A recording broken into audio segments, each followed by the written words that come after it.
오늘은 중심을 보신다 7번째 시간으로 반드시 회복시켜 주시는 하나님의 헤세드의 사랑에 대해서 한번 생각해 보도록 하겠습니다.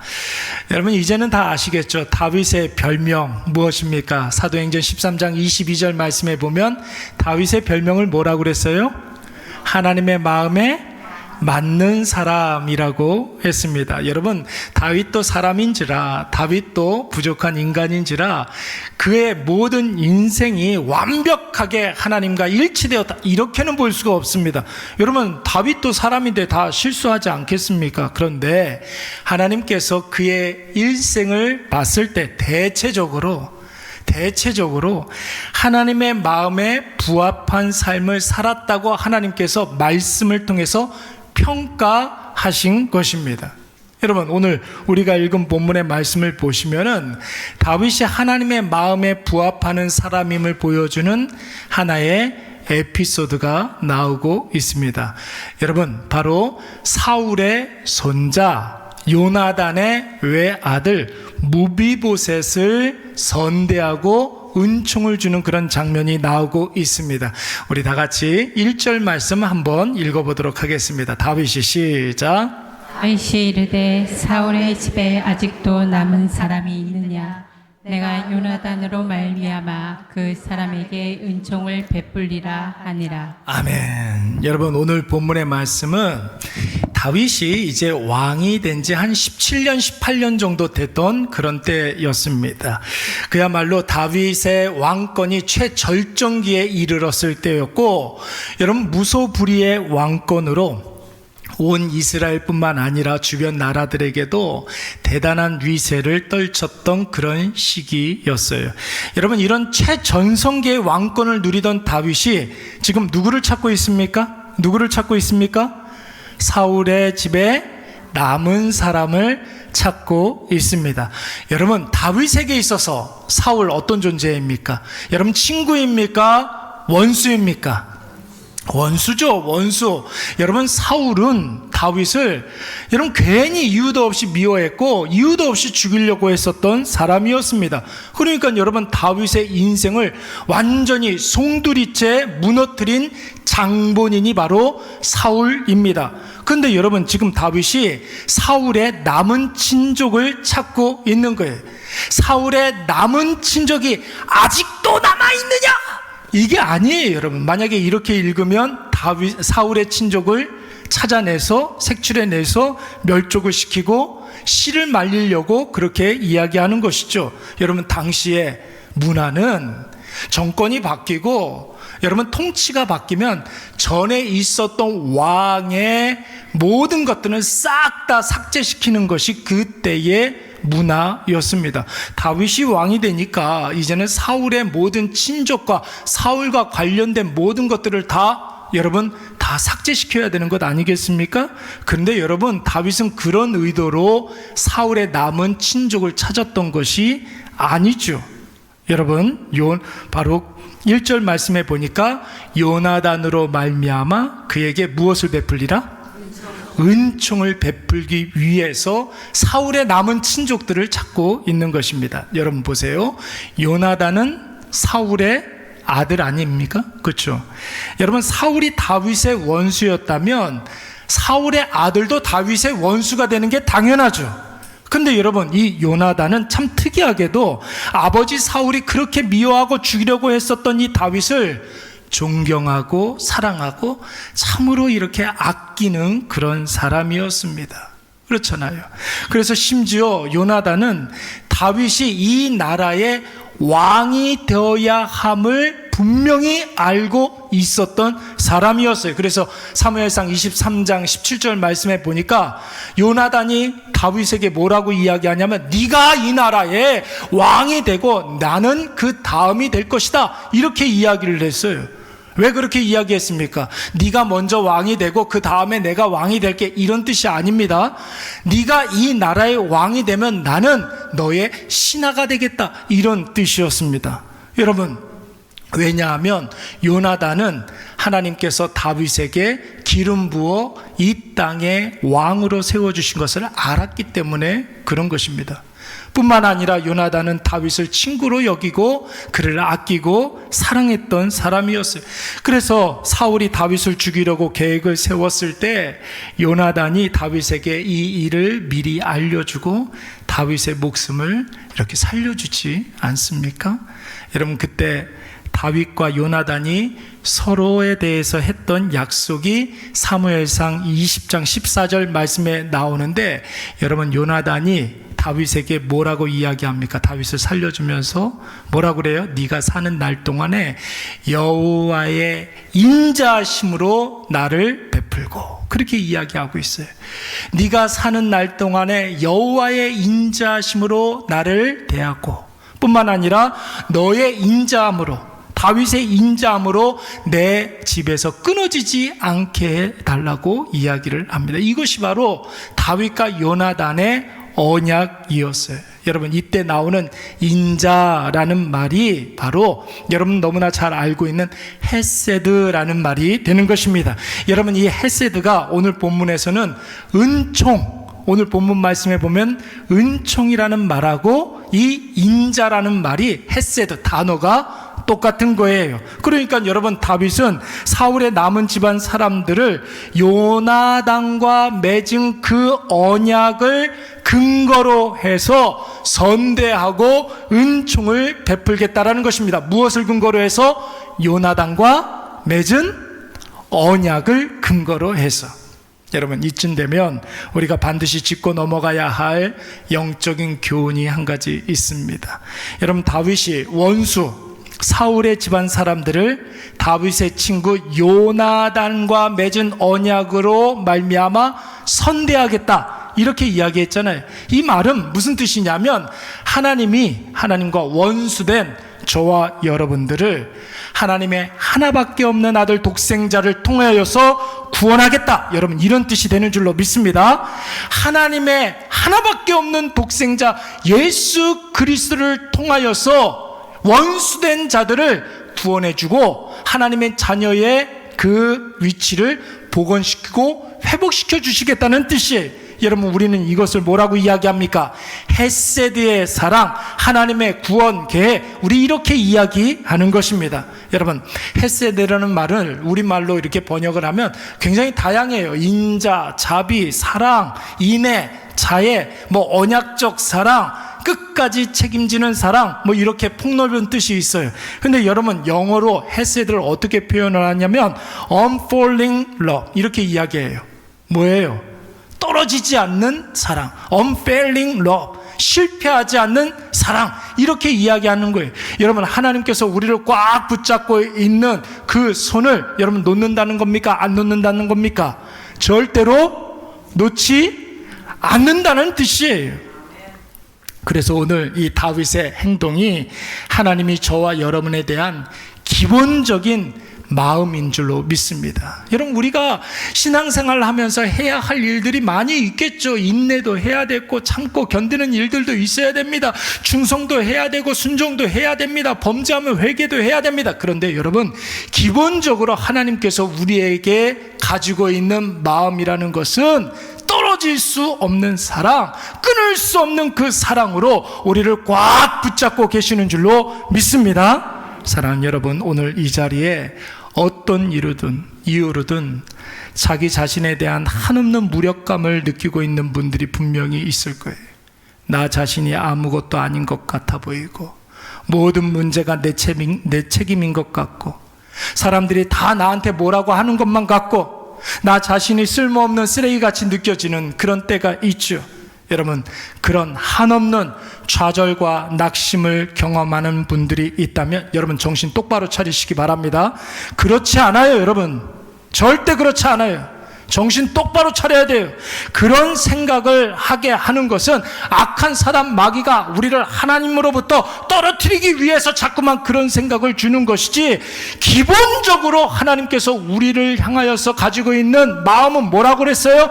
헤세드의 사랑, 떨어질 수 없는 사랑, 끊을 수 없는 사랑, 실패하지 않는 사랑인 줄로 믿습니다. 우리를 꽉 붙잡아 절대로 우리를 놓지 않는다라는 것이, 우리가 아무리 숨고 피하고 도망가도 하나님은 끝까지 책임져서 찾아내고 손잡아 주시고 품에 안아 주시고 옷 갈아입혀 주셔서 끝끝내 하나님의 자녀로 삼아 주실 줄로 믿습니다. 그래서 여러분 시편 127편 말씀에 보면 내가 새벽 날개를 치며 뭐예요? 아무도 보지 않는 곳에 가서 내가 거주할지라도, 바다 끝에 가서 거주할지라도, 아무도 없는 곳에 가서 거주할지라도, 아무도 보이지 않는 시간에 정말로 보지 않는 그곳에 내가 도망가서 아무도 없는 곳에 가서 거주할지라도 거기서도 누구의 손이? 여호와 하나님의 손이 나를 인도하신다고 했습니다. 주의 오른손이 나를 붙드시리이다. 할렐루야. 여러분 이것을 꼭 믿으시기 바랍니다. 왜요? 왜 그렇게까지 하십니까? 하나님이 우리에게 뭐 하셨기 때문에? 약속하셨기 때문이에요. 누구든지 예수 그리스도의 이름으로 하나님 앞에 두 손 들고 나오면 위로하여 주시고 샘을 주시고 회복시켜 주셔서 우리를 하나님 자녀 삼아 주시겠다고 뭐 하셨다고요? 약속하셨습니다. 오늘 이것을 꼭 기억하셔서 하나님의 헤세드의 사랑, 끊어지지 않는 사랑, 떨어지지 않는 사랑 의지하여서 하나님 앞에 담대히 나아가시는 저와 여러분이 되시기를 간절히 축원합니다. 그래서 여러분 이 말씀 우리 다 같이 한번 읽어볼까요? 그러므로 시작. 그러므로 우리는 긍휼하심을 받고 때를 따라 돕는 은혜를 얻기 위하여 은혜의 보좌 앞에 담대히 나아갈 것이니라. 아멘. 할렐루야. 오늘도 이 말씀 의지하여서 하나님 앞에 담대히 나아가 우리가 필요한 그 은혜를 구하시고 그 은혜를 누리시는 저와 여러분이 되시기를 간절히 축원합니다. 여러분 그렇게 해서 다윗이 찾아낸 사람이 누구입니까? 누구를 찾아냈습니까? 6절 말씀 우리 한 번 더 읽어볼까요? 6절 시작. 사울의 손자 요나단의 아들 무비보셋 다윗에게 나와 그 앞에 엎드려 절하매 다윗이 이르되 무비보셋이여 하니 그가 이르기를 보소서 당신의 종이니이다. 아멘. 여러분 이름이 뭐라고요? 요나단의 아들 무비보셋, 사울의 손자 무비보셋이라는 사람을 찾게 됩니다. 여러분 이 무비보셋은 요나단의 외아들이었습니다. 사울의 손자였어요. 사울과 요나단이 이렇게 전쟁에 나가서 한날 한시에 죽거든요. 여러분 요나단은 전사를 하게 되고, 그리고 사울은 누군가가 자기를 죽일 것 같아서 스스로 목숨을 끊어서 죽게 됩니다. 그 전투가 바로 길보아 전투라고 이야기합니다. 보세요. 그런데 여러분 왕이 죽었습니다. 왕의 아들도 죽었습니다. 이 나라는 이제 왕이 바뀌게 되는 상황이 되는 것입니다. 그래서 여러분 사울의 집안 사람들이 다 멸문지화를 당할 것 같아서 두려워서, 여러분 그때 무비보셋이 나이가 몇 살이었습니까? 5살이었어요. 그래서 유모가 이 무비보셋을 들고 막 뛰어서 도망가다가 그만 이 유모가 이게 돌부리에 걸려서 넘어졌어요. 근데 잘못 넘어져가지고 이 무비보셋의 다리부터 떨어지게 됩니다. 그래서 그때부터 무비보셋이 두 다리를 다 쓰지 못하는 하반신 불구의 장애인이 되어버리고 말았습니다. 더군다나 이 하반신 장애인 무비보셋이 어디에 살고 있었다고 그랬어요? 4절 말씀해 보니까 어디? 로드발 암미엘의 아들 마길의 집에 있다고 했습니다. 여러분 로드발이라는 말은 지명이에요. 지명이란 말이에요. 로드발이라는 단어는 무슨 뜻이 있냐면 원래 뜻은 소식이 없다, 들려오는 소식이 없다 이런 뜻이에요. 여러분 왜 소식이 없겠습니까? 왜 소식이 없었을까요? 거기에 사람이 안 살기 때문에 들려오는 소식이 없는 거예요. 왜 사람이 살지 않았을까요? 그곳에는 사람이 살 수 있을 만한 그 어떤 조건도 있지 않았기 때문에 그런 것입니다. 그래서 여러분 로드발은 풀 한 폭이 없는 불모지, 양 한 마리도 키울 수 없는 황무지와 같은 곳, 사람이 살기에 척박한 땅 이런 뜻이 있는 것입니다. 여러분 보세요.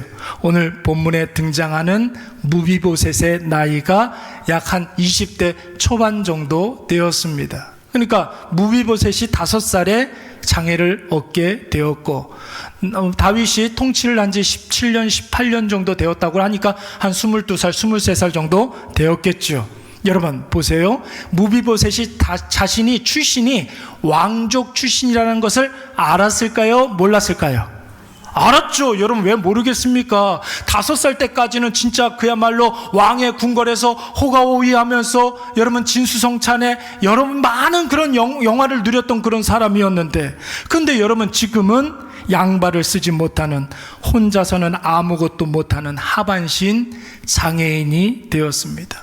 심지어 사람이 전혀 살지 못하는 불모지, 황무지, 로드발에 살면서 최고 권력자 다윗을 피하여 지금 도망하여 살고 있는 것이에요. 얼마나 자기 자신을 한탄하고 비관하며 살았겠습니까? 자신의 출생을 아마 저주했을 거예요. 내 인생 이렇게 살아서 뭐하나, 이런 생각을 수도 없이 많이 했을 겁니다. 아무런 소망이 없다 하여서 스스로 목숨을 끊고 싶었을 것입니다. 매일 저녁 악몽을 꿨을 것이고 잠자는 것이 두려웠을지도 모릅니다. 오죽하면 여러분 무비보셋이 자기 자신을 어떻게 이야기합니까? 8절 말씀에 보니까 자기 자신을 뭐라고 이야기를 해요? 죽은 개와 같은 나. 살아있는 강아지도 아니고 죽은 개 같은 나라고 자기 자신을 이야기하고 있어요. 근데 여러분, 무비보셋이 한 가지 놓치고 있는 것이 한 가지 있었어요. 모르고 있는 것이 한 가지 있었습니다. 그것이 무엇입니까? 여러분, 무비보셋이 지금 누구의 집에 거하고 있을까요? 암미엘의 아들 마길의 집에 거주하고 있다라는 거예요. 암미엘의 아들 마길의 집에 거주하고 있습니다. 여러분, 암미엘이라는 말은 하나님의 백성, 이런 뜻이 있습니다. 암미엘, 하나님의 백성. 호세아가 낳은 자녀 중에 로암이라고 있었잖아요. 로가 여러분 영어로는 not, no 이런 뜻이거든요. 그러니까 하나님의 백성이 아니다. 로암미, 암미엘, 하나님의 백성이다, 이런 뜻이 있는 거예요. 또 마길은 어떤 뜻이 있느냐면 무엇을 대속하다, 무엇을 대신하다, 무엇을 대신해서 팔려가다, 이런 뜻이 있습니다. 여러분, 이쯤 되면 무비보셋이 누리고 있는 은혜가 선명해지지 않습니까? 그가 몰락한 왕가의 자손으로 도망자 신세일지라도, 그가 양발을 쓰지 못하는 하반신 장애인이라 할지라도, 풀 한 폭이 나지 않는 로드발에 살고 있는 그 어떤 소망도 없는 자일지 몰라도 하나님은 그를 하나님의 백성으로 삼아주신 줄로 믿습니다. 암미엘로 삼아 주신 거예요. 뿐만 아니라 하나님의 은혜 중 최고의 은혜 뭐예요? 대속의 은혜 가운데 그를 거하게 하시고 보호해 주신 줄로 믿습니다. 그는 하나님의 백성이었던 거예요. 그는 그래서 하나님께서 마길의 집에서 그를 보호해 주신 거예요. 여러분 한번 보세요. 무비보셋이 다윗의 원수였다면 마길은 그를 보호해 줄 수 있습니까? 없습니까? 보호를 해줬다는 것은 무엇을 내놓고? 마길이 자기의 목숨을 내놓고 이 무비보셋을 보호하고 있는 것 아닙니까? 대속하다, 대신 자기의 목숨을 내어주다, 이런 뜻 아닙니까? 여러분, 이것이 나중에 무비보셋이 다윗을 만났을 때 아주 명확하게 드러나죠. 우리 9절과 10절 말씀을 다 같이 한번 읽어보도록 하겠습니다. 9절과 10절입니다. 시작. 왕이 사울의 시종 시바를 불러 그에게 이르되, 사울과 그의 온 집에 속한 것을 내가 다 내 주인의 아들에게 주었노니 너와 내 아들들과 내 종들은 그를 위하여 땅을 갈고 거두어 내 주인의 아들에게 양식을 대주어 먹게 하라.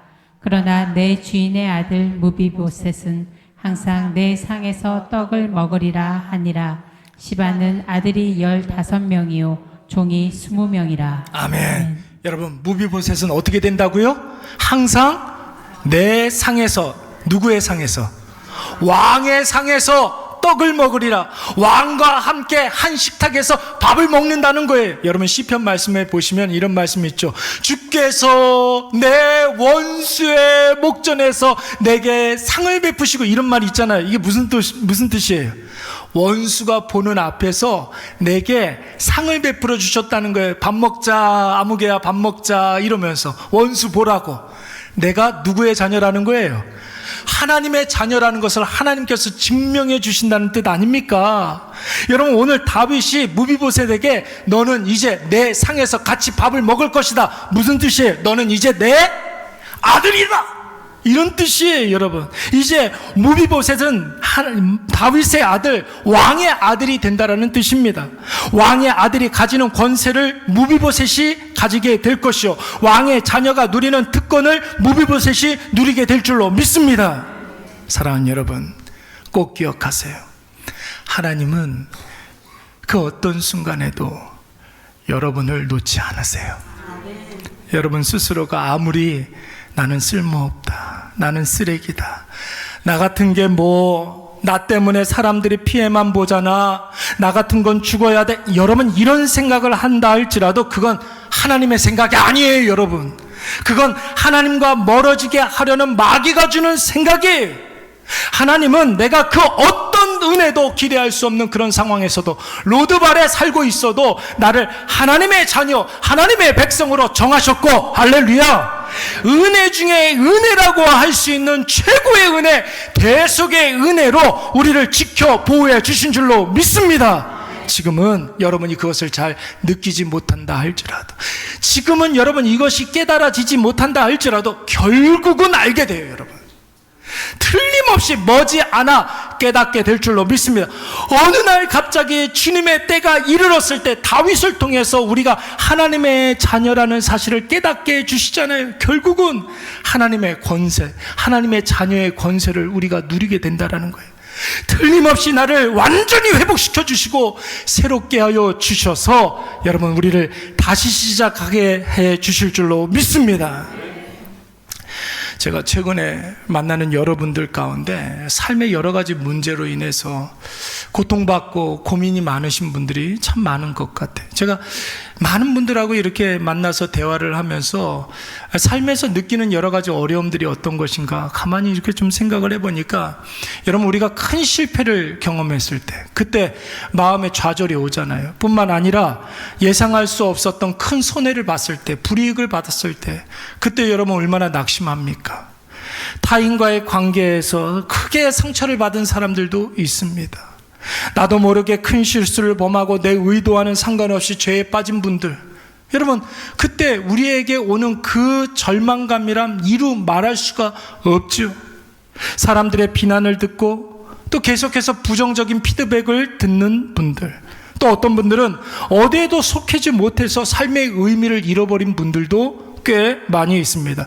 여러분, 제가 그런 분들과 여러 가지 대화를 나누면서 한 가지 공통점을 발견하게 되었는데, 여러분 그것은 무엇이냐면 다름 아닌 뭐가 심하다는 거예요? 자책이 심하다는 거예요. 다 나 때문이라는 거예요. 그 모든 문제들의 원인이 자기 자신이라고 자기 비하에 빠지는 사람들이 너무나 많은 것입니다. 물론 여러분, 남 탓하고 누군가를 원망하고 나 아닌 다른 사람에게 자꾸만 분노를 바라는 것도 문제입니다. 그것도 문제예요. 그러나 그것보다 더 심각한 것은 무엇이냐면 그 모든 문제의 원인이 나 때문이라고 생각하는 거예요. 나 때문이야. 내가 모자라서 그렇지, 내가 무슨 잘못이 있어서 그렇지. 여러분, 이렇게 생각하는 그 순간 삶의 의미와 삶의 가치는 완전히 사라지게 되고 내 존재의 의미가 불무명하게 되는 거예요. 사랑하는 여러분, 절대 잊지 마시기 바랍니다. 하나님은 내가 느끼지 못하는 순간에도 계속해서 은혜를 부어주시고 날 꽉 붙잡고 계시는 줄로 믿습니다. 내가 불평 많고 원망이 많은 그런 상황에서도 나에 대한 사랑은 절대로 끊지 않으세요. 나에게 부어주시는 그 은혜를 절대로 거두지 않으시는 분이신 줄로 믿습니다. 여러분, 요셉을 한번 보세요. 요셉, 형들이 죽이려고 합니다. 우여곡절 끝에 애굽의 노예로 팔려 버렸습니다. 여러분, 야곱의 귀한 아들로 채색 옷 입고서 살았던 요셉이 어느 날 갑자기 졸지에 노예가 되어버렸습니다. 심지어 그것으로 끝난 게 아니에요. 심지어 성범죄자 취급을 받으면서 발에 발제하고서 감옥에 갇히게 됩니다. 여러분, 그렇게 살았던 세월이 무려 13년이에요. 여러분, 13년 동안 노예로 살고 죄수로 살았습니다. 여러분, 이쯤 되면 포기해야 되겠죠. 13년 동안 그렇게 살았는데 내일 무슨 기대가 있겠습니까? 10년 후가 무슨 기대가 있겠습니까? 이쯤 되면 죽지 못해 사는 것 아니겠습니까? 근데 여러분, 요셉은 그렇게 생각하지 않았다는 거예요. 자기 자신이 누구인가 하나님 앞에서 물어보면 나는 하나님의 자녀라는 거예요. 내가 하나님의 백성이라는 것입니다. 하나님은요, 나를 책임져 주시는 나의 아버지라는 것입니다. 나의 책임자가 되어 주신다는 거예요. 하나님은 지금도 그렇다면 나에게 지금도 은혜를 베풀어 주신다, 확신한 줄로 믿습니다. 그 은혜의 줄을 붙잡고 어떤 어려움이 있어도 오늘만 살아내자 확신을 가졌던 거예요. 오늘도 상황 보지 말고 사람 바라보지 말고 날 붙잡고 있는 하나님만 바라보자. 결국 하나님이 여러분 그 요셉을 회복시켜 주셔서 나중에 애굽에 무엇으로 삼아 주셨습니까? 총리로 삼아 주셨잖아요. 심지어 그를 팔아서 죽여버리려고 했었던 그 식구들도 구원해 주는 놀라운 역사가 일어나게 되는 줄로 믿습니다. 모세도 마찬가지죠. 애굽의 왕자로 자랐어요. 40년 동안 여러분 애굽의 왕자로 살았단 말이에요. 그런데 어느 날 갑자기 그의 신분이 급전직하여서 미디안의 목동으로 전락해버리고 맙니다. 그렇게 몇 년을 살았어요? 40년을 살았어요. 그렇게 여러분 40년을 살았어요. 40년 동안 애굽의 왕자로 살았던 사람이 40년 동안 미디안의 목동으로 이름도 없이 빚도 없이 남의 양이나 치는, 자기 양이라면 내가 할 말이 없어요. 근데 여러분, 남의 양을 치는 여러분 모세의 이름으로 된 소유물은 지팡이 하나밖에 없었어요. 그런데 여러분, 자기가 하나님의 자녀라는 사실을 깨닫고 하나님께서 지금도 나에게 은혜를 베풀어 주신다는 그 은혜의 줄을 붙잡고 살아갈 때 하나님께서 어느 날 이 모세를 하나님의 지팡이로 삼아 주신 줄로 믿습니다. 여러분, 무비보셋을 선대한 다윗 자신도 여러분 10년 동안 무비보셋같이 비슷한 처지였어요. 여러분, 도망자로 살았던 사람이었습니다. 다윗 자신이 억울하게 광야에 도망자로 쫓기는 신세였어요. 언제 죽을지 모르는 그런 상황이었고 하루살이와 같이 하루하루 근근히 살았던 사람이었습니다. 그렇기 때문에 여러분, 다윗은 무비보셋이 어떤 마음이었는지를 너무나 잘 알고 있었습니다. 그러니까 여러분, 마음을 다해서 그 무비보셋을 극진히 선대할 수가 있었던 것이죠. 오늘 하나님께서 심각한 자책에 빠지고 삶의 의미를 잃어버린 저와 여러분들에게 이렇게 말씀하십니다. 신명기 31장 6절 말씀해 보면 하나님이 내가 어디로 가든지 함께 가시고 결코 너를 떠나지 아니하시고 절대로 버리지 않는다 말씀하신 줄로 믿습니다. 그러니까 여러분, 우리 뭐 해야 된다고요? 강하고 담대하라. 이것이 여러분 오늘 하나님께서 여러분들과 저에게 허락해 주시는 말씀입니다. 이사야서 46장 4절 말씀에 이렇게 보시면은 네가 노년이 되어도, 네가 백발이 되어도 하나님께서 우리를 어린아이와 같이 어떻게 해주신다는 거예요? 품어주신다는 거예요. 어린아이와 같이 품어주신다는 거예요. 백발이 되어도, 노년이 되어도 너를 어린아이와 같이 뭐 한다고요? 업고 간대요, 권사님. 하나님이 나이가 90이 먹든 80을 먹든 하나님이 어린아이와 같이 업고 간대요. 할렐루야. 얼마나 좋습니까? 예? 왜요? 내가 너를 지었기 때문에, 내가 너의 아빠이기 때문에 그런 것이죠. 요한복음 말씀에 보면 예수님께서도 이런 말씀을 하십니다. 예수 그리스도의 사랑 가운데 거하는 자는 절대로 멸망하지 아니하고 영생을 주신다고 그랬어요. 그 어떤 것도 전능하신 하나님의 손에서 너희를 빼앗아 갈 자가 없느니라. 할렐루야. 하나님의 전능하신 그 사랑의 헤세드의 손에서 여러분을 빼앗아 갈 자가 아무도 없다라는 것이, 여러분 이것을 믿으시기 바랍니다. 그러므로 사랑하는 여러분, 지금 어떤 형편에 있다 할지라도, 여러분의 어떤 상황에 있을지라도 스스로 무너지지 마십시오. 자책하며 자기 자신을 쓰레기 취급하지 마십시오. 여러분은 참으로 고귀하고 이 세상 무엇과도 바꿀 수 없는 하나님의 자녀인 줄로 믿습니다. 하나님의 백성인 줄로 믿습니다. 여러분을 통해서 오늘 누군가는 소생되어지고 누군가는 생명을 얻고 있을, 누군가는 위로를 받고 있단 말이에요.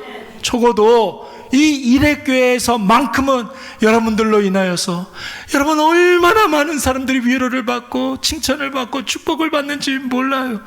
여러분, 그러니 여러분 얼마나 쓸모있는 사람들입니까? 얼마나 귀하고 얼마나 복된 사람들입니까? 여러분은 하나님의 사랑의 손에서 그 어떤 누구도 빼앗을 자 없는데 왜 여러분 스스로가 하나님의 손을 거부하냔 말이에요. 하나님께서 에스겔 선지자에게 무너져가는 예루살렘을 향하여서 이렇게 말씀하셨어요. 지금 상황이 아무리 패역하고 아무리 악독한 상황이라 할지라도, 우상 숭배가 상식이 되고 타락과 부패가 당연시 되어도, 사방으로 우겨쌈을 당하고 거꾸로뜨림을 당하고 여러분 정말로 박해를 받는다 할지라도, 그 어떤 기대도 소망도 없어도 하나님께서 말씀하셨습니다. 우리에게 이렇게 말씀하십니다. 너는 피투성이라도 살아있으라. 다시 이르시기를 너는 피투성이라도 살아있으라. 할렐루야. 사랑하는 여러분, 우리 다 무비보셋 아닙니까? 우리 다 무비보셋이잖아요. 성경에 여러분 종종 하반신 장애인이 종종 나와요. 여러분, 이거는 뭘 의미하는 거냐면 우리 모두가 다 살아있으나 죽은 자와 같다는 뜻이에요. 여러분, 우리가 사는 곳은 다 로드빌 아닙니까? 소망이 있어요? 어디에 소망이 있습니까? 기대할 것이 있어요? 어디에 기대할 것이 있습니까? 풀 한 폭이 나지 않는 일체의 소망이 없는 곳에 우리가 살아가고 있습니다. 불어오는 바람에도 움찔움찔 놀라고 자그마한 소리에도 기겁을 하면서 숨는 그런 처지 아닙니까? 그러나 여러분 꼭 기억하시기 바랍니다. 그럴지라도 하나님은 우리를 여전히 하나님의 자녀로 인정하시고, 우리가 알지 못하는 상황에서도 우리를 지켜 보호해 주실 줄로 믿습니다. 그리고 그 사랑을 끝까지 우리로 하여금 감추고 모르시게 하는 것이 아니라 결국 알게 하신다고요. 결국 알게 하신다고요. 결국 그 사랑을 누리게 하시고 마침내 그 하나님의 사랑을 깨닫게 해 주실 줄로 믿습니다. 그러므로 사랑하는 여러분, 오늘 피투성이라죠. 살아내시기 바랍니다. 살아내셔야 돼요. 우리의 시선을 세상과 사람에게 두지 마시고 좌절하고 낙심하지 마시고 오직 하나님의 은혜에 집중하여서 그 은혜가 나를 이끌어가는 곳으로만 나아가시기 바랍니다.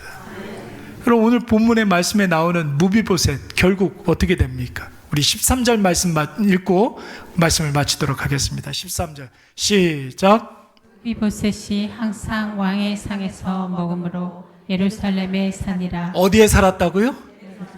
예루살렘. 여러분, 살렘, 예루살렘 뭐예요?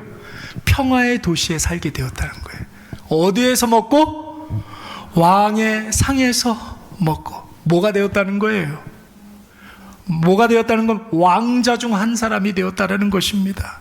그의 다리는 두 다리는 절다 할지라도, 비록 연약하고 부족하다 할지라도, 여러분 그가 사는 것은 예루살렘에 살았고 그가 먹는 것은 왕의 상에서 먹는 사람이 된 줄로 믿습니다. 오늘 우리의 모습이 그렇게 될 줄로 믿습니다. 우리 이 시간 다